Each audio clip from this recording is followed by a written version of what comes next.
Breaking news చూస్తున్న 3 ఏళ్లలో అమరావతి కూడా పూర్తవుతుందని, మోస్ట్ లివబుల్ సిటీగా అమరావతి మారుతుందని సీఎం చంద్రబాబు స్పష్టం చేశారు. కేంద్రం సహకారంతో విశాఖ స్టీల్ లాభాల్లోకి వచ్చిందని, అలాగే పోలవరం పనులు వేగంగా జరుగుతున్నాయని ముఖ్యమంత్రి చెప్పారు. డయాఫ్రామ్ వాల్ పూర్తిగా పోయిందని, 2027 పుష్కరాల కన్నా ముందే పూర్తి చేస్తామని చెప్పారు. సచివాలయంలో మంత్రులు, వివిధ శాఖల కార్యదర్శులతో సీఎం సమీక్ష నిర్వహించారు. ఈ సమావేశంలో జిల్లా కలెక్టర్లు, ఎస్పీలు వర్చువల్ గా పాల్గొన్నారు. ప్రభుత్వ పథకాలను అట్టడుగు వర్గాలకు కూడా చేరవేయాలని ఏపీ సీఎం చంద్రబాబు ఆదేశించారు.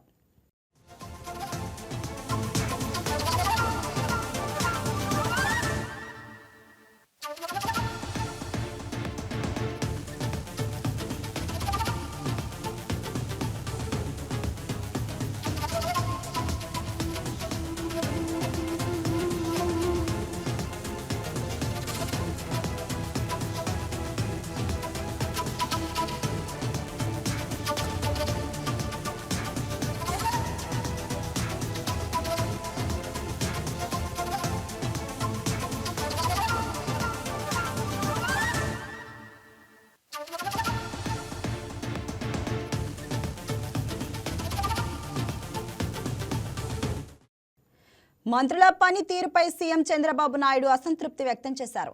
ఆయన అధ్యక్షత నిర్వహించిన సమావేశంలో వారికి క్లాస్ తీసుకున్నారు. మంత్రులంటే కేవలం పాలసీలు తయారు చేయడమే కాదన్నారు. అలాగే సేవలంటే పాలసీలు మాత్రమే కాదని తెలిపారు. జనాభా పెరుగుదలకు అవగాహన కార్యక్రమాలు చేపట్టాలని మంత్రులకు సూచించారు. గర్భనిరోధక శస్త్రచికిత్సలు నియంత్రించాలని, సహజ పద్ధతుల్లోనే ప్రసవాలు జరిగేలా అవగాహన పెంచి ప్రభుత్వానికి సహకారం అందించాలని చెప్పారు. పాపులేషన్ మేనేజ్మెంట్ పై అసెంబ్లీ బడ్జెట్ సమావేశాల్లో పాలసీ ప్రకటిస్తామని సీఎం చంద్రబాబు తెలిపారు. జనాభా పెరుగుదలకు అవసరమైన ప్రోత్సాహకాలు సైతం ప్రకటిస్తామన్నారు. ఏప్రిల్ 1 నుంచి పాలసీ అమలయ్యేలా ప్రణాళికలు రూపొందిస్తామని సీఎం చంద్రబాబు పేర్కొన్నారు.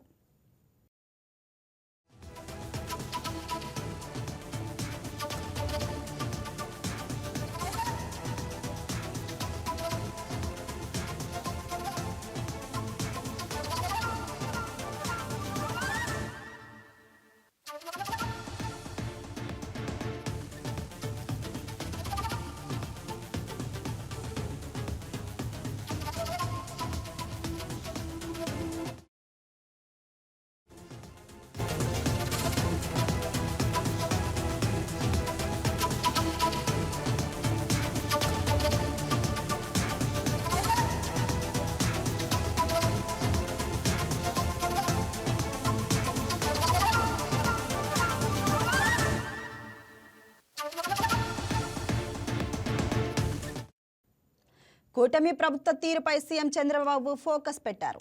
ఈ మేరకు నియోజకవర్గాల్లో సర్వేలు చేయించారు. ప్రభుత్వం పథకాల అమలు, ఫైల్స్ క్లియరింగ్, శాసనసభ్యుల పనితీరు, పట్టణ గ్రామాల్లో ప్రగతి, గతం, ప్రస్తుత పరిస్థితులపై సర్వే నిర్వహిస్తూ ఉంటారు.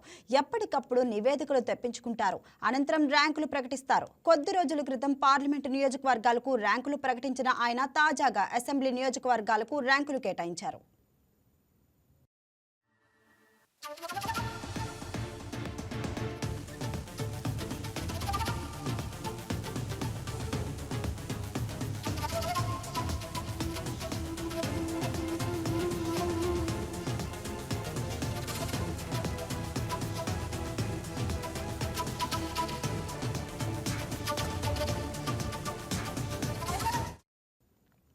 ఇక వివిధ అంశాల్లో 175 నియోజకవర్గాలకు ర్యాంకులు ప్రకటించారు.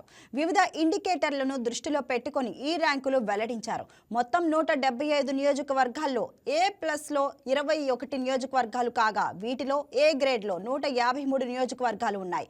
ఇక B గ్రేడ్లో 1 నియోజకవర్గం మాత్రమే ఉండటం విశేషం. 90% పైగా మార్కులతో A+ గ్రేడ్ సాధించిన 13 నియోజకవర్గాలు ఉండగా, 93 మార్కులతో నెంబర్ 1గా విజయవాడ పశ్చిమ నియోజకవర్గం ఉంది.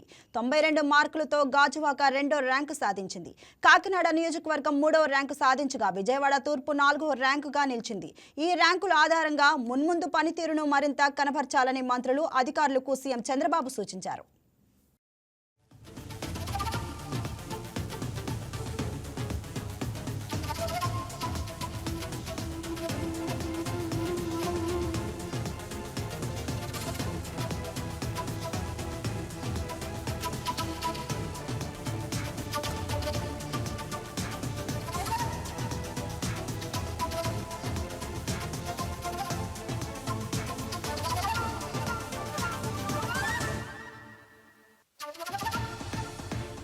Please subscribe to YK TV Network. Please subscribe to YK TV. Please watch YK News. Don't forget to subscribe YK News channel.